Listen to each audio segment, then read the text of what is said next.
High, আমি makeup artist Sharmistha. তোমাদের সাথে আজকে একটা হেয়ার স্টাইলের ভিডিও শেয়ার করব বলে চলে এসেছিলাম।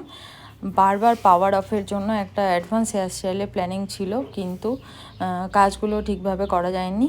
তো একটা চটজলদি হেয়ার স্টাইল আজকে তোমাদেরকে দেখাবো।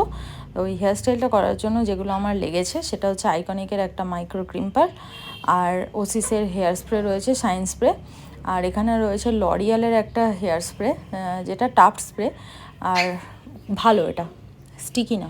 আর টাফটের 5 নম্বরের হেয়ার স্প্রেটাও রয়েছে। তো এটা দিয়ে আজকে চটজলদি একটা পার্টি হেয়ার স্টাইল লুক তোমাদের সঙ্গে শেয়ার করব। তার জন্য চুলটা ভালো করে ক্রিম্প করে নিচ্ছি, আর যেখানেই 100 বার কারেন্ট অফ হয়ে যাচ্ছিলো বারবার, আর যার জন্য আমার কাজের যে একটা প্ল্যান সেটা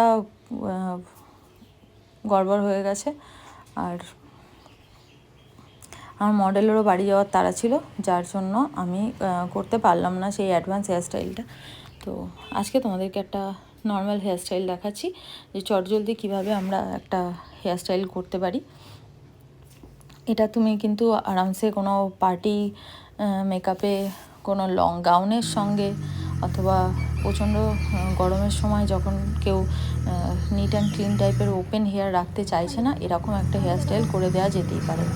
যেখানে আমি এরকমই করেছি, বেশি উঁচু করিনি বানটা। তো দেখো তোমাদের কেমন লাগছে জানাবে আমার।